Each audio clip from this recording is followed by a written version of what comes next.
Hello everyone, I hope you all are fine.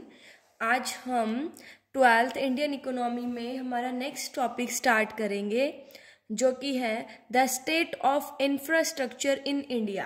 कि India के अंदर जो इंफ्रास्ट्रक्चर है उसके स्टेज पे है, ठीक है। स्टेट पढ़ेंगे हम उनकी। तो इसके अंदर बेसिकली दो चीज़ें पर हमने फोकस किया है, जो कि है एनर्जी और हेल्थ। एनर्जी जो है वो किसका कंपोनेंट है? इकोनॉमिक इंफ्रास्ट्रक्चर का। और हेल्थ किसका की कंपोनेंट है? सोशल इंफ्रास्ट्रक्चर का। सो देखिए, जो एनर्जी है वो अभी के लिए फिलहाल कोविड-19 की वजह से जो हमारा सिलेबस रिड्यूस हुआ है उसके अंदर इस टॉपिक को डिलीट कर दिया गया है। सो अभी हम अपना नेक्स्ट टॉपिक करेंगे, जो कि है हेल्थ की कंपोनेंट ऑफ सोशल इंफ्रास्ट्रक्चर। अब देखिए हेल्थ, ठीक है, ये किसके अंदर इंक्लूड किया जाता है? हमारे सोशल इंफ्रास्ट्रक्चर के अंदर इसको इंक्लूड किया जाता है। सो अब हम पढ़ेंगे हेल्थ क्या होती है। देखिए, health means a sound physical and mental state of the individual. कि एक इंडिविजुअल जो है, ठीक है, उसकी फिजिकल और मेंटली, मतलब फिजिकली और मेंटली दोनों वो क्या हो? फिट हो, ठीक है। यहाँ पर वो फिजिकली भी और मेंटली भी दोनों फिट होना चाहिए। नहीं कि भाई हमें कह दे कि अगर हमें कोई बीमारी नहीं है, ठीक है, तो हम क्या है? हेल्दी है। नहीं, वो फिजिकली भी फिट होना चाहिए और मेंटली भी फिट होना चाहिए, दोनों फिट होना चाहिए, तभी वो हम क्या कहेंगे? वो हेल्दी पर्सन है। अब गुड हेल्थ के अंदर क्या क्या चीजें आती हैं? देखिए, गुड हेल्थ क्या बताती है? Increase in overall efficiency to handle difficult task. कि जो डिफिकल्ट टास्क है, ठीक है, उसको हैंडल करने की जो एफिशिएंसी हो उसमें बढ़ोतरी हो, लेबर की प्रोडक्टिविटी अगर इंक्रीज हो और मेंटल एबिलिटीज इंक्रीज हो, इट मीन्स उसकी हेल्थ क्या है? गुड है, ठीक है। सो ये है हमारा हेल्थ।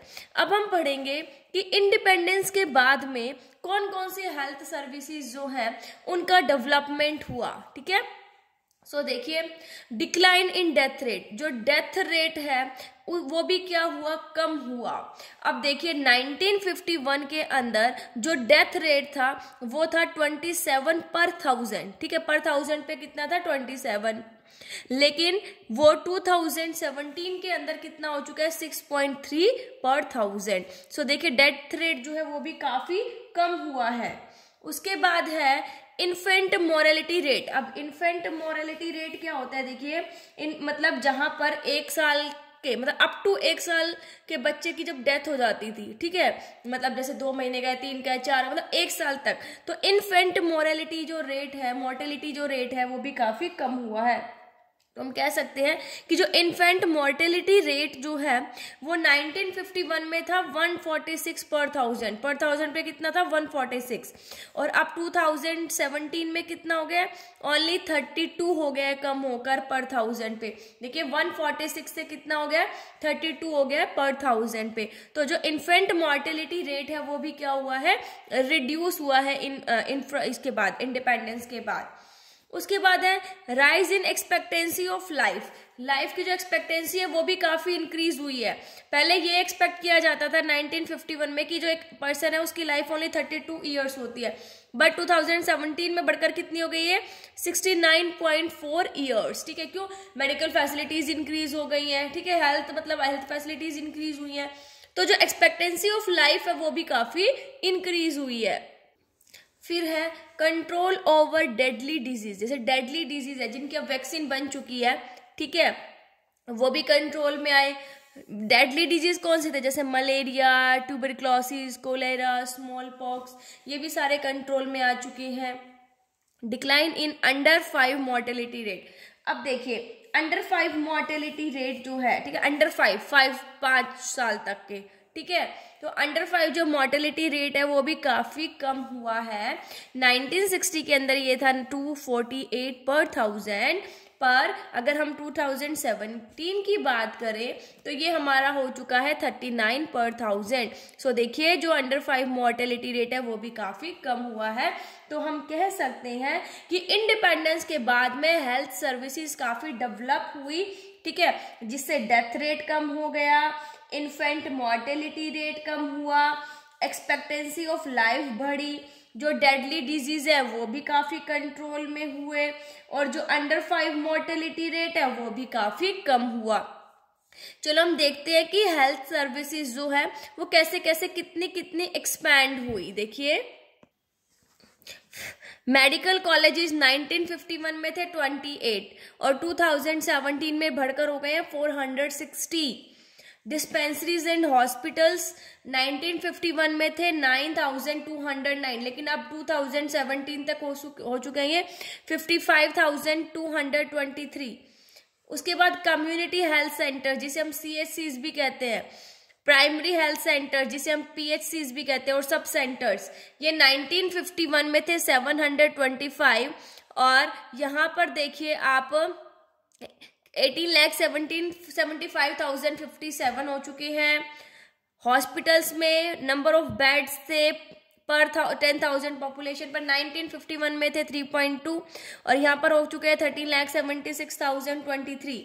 डॉक्टर्स अगर हम देखें मॉडर्न सिस्टम के अकॉर्डिंग तो 1951 में थे 61,840 बट 2017 में हो चुके हैं 80,15,063।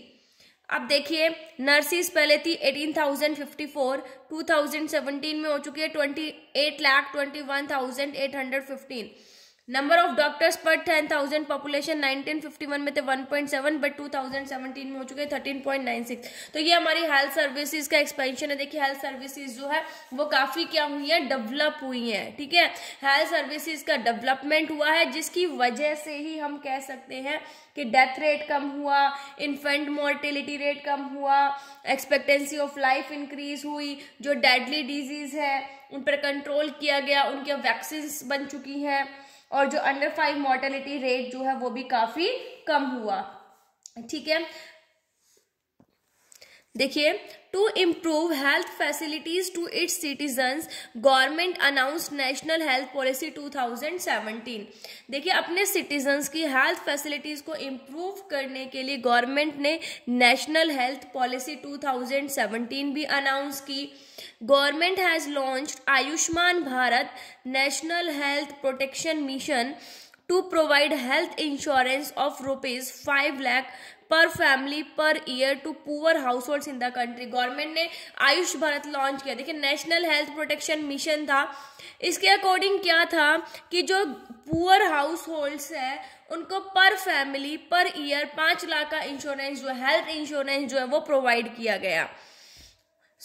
अब हम स्टडी करेंगे health care system in India कि इंडिया का हेल्थ केयर सिस्टम कैसा है। देखिए इंडिया का 3 टियर हेल्थ केयर सिस्टम है। ठीक है, अब देखिए टियर 1 जो है इसके अंदर क्या आता है, PHC आती है, प्राइमरी हेल्थ सेंटर्स आए, कम्युनिटी हेल्थ सेंटर्स और सब सेंटर्स। ये देखिए these are small hospitals setup mostly in small towns and rural areas and managed by the single doctor and ANM। देखिए छोटे छोटे हॉस्पिटल्स होते हैं जो गांवों में होते हैं, जो हम कहते हैं कि सब सेंटर्स होते हैं जिसमें एक डॉक्टर होता है, एक ANM होती है जिसे हम ऑक्सिलरी नर्सिंग मिडवाइफ भी बोलते हैं। अब ये जो सेंटर्स है ये किस पर फोकस करते हैं, लोगों को एजुकेट करने में, किससे रिलेटेड, हेल्थ केयर से रिलेटेड, और उन्हें इम्यूनाइजेशन फैसिलिटीज प्रोवाइड करते हैं अगर उनको कोई डिजीज हो जाता है। ठीक है, उससे बचाने के लिए प्रीलिमिनरी ट्रीटमेंट दिया जाता है मैनेजेबल लिमिट्स के अंदर। मान लीजिए कोई भी आपको मतलब ये गवर्नमेंट ने प्रोवाइड की गई है ये फैसिलिटीज। ठीक है, गवर्नमेंट के होते हैं ये।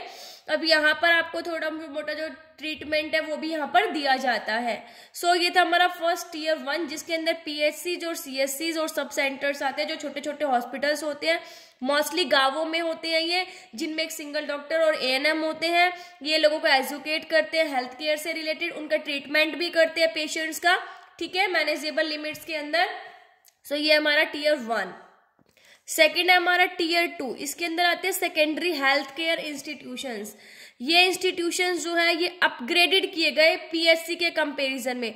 अब उनके अंदर तो ओनली ट्रीटमेंट छोटा मोटा दिया जाता था। ठीक है, अब इनके अंदर सर्जरी भी होने लगी, मतलब सर्जरी की फैसिलिटीज थी, ECG भी आप करवा सकते थे, एक्सरे भी करवा सकते थे। लेकिन ये कहाँ लोकेट होते थे, बड़े बड़े शहरों में और डिस्ट्रिक्ट हेडक्वार्टर्स में। फिर है टियर 3, इसके अंदर आगे हमारे टर्शियरी हेल्थ केयर सेंटर्स। ये हाई एंड और फुल्ली इक्विप्ड मेडिकल सेंटर्स थे जहाँ पर सारी फैसिलिटीज होती है, लाइक स्पेशलाइज्ड मेडिकल फैसिलिटीज जहाँ पर हो सकती है, जहाँ पर एजुकेशनल और रिसर्च सेंटर होते हैं, जैसे एम्स है हमारा, PGI है हमारा, NIMHNS है, ठीक है, बेंगलुरु में। इसके अंदर ये सारी टर्शियरी हेल्थ केयर सेंटर्स के अंदर ये इंक्लूड किए जाते हैं। तो सबसे पहले क्या था हमारा PHC, CHC सब सेंटर जो मोस्टली गांवों में होते थे और छोटे वाटर ट्रीटमेंट दिया जाता था। टीयर 2 के अंदर हमारे आ जाते हैं जहाँ पर सर्जरी, ईसीजी और एक्सरे की फैसिलिटीज भी होती थी। ये बड़े टाउन्स में और डिस्ट्रिक्ट हेडक्वार्टर्स में होते थे। थर्ड हमारा टर्शियरी, जिसके अंदर स्पेशलाइज्ड मेडिकल सर्विसेज दी जाती थी, जहाँ पर रिसर्च सेंटर्स भी होते थे, जैसे एम्स हो गया, पीजीआई हो गया, NIMHNS हो गया। ठीक है, सो आई होप आपको ये टॉपिक समझ आ गया होगा। Thank you, stay safe, stay home.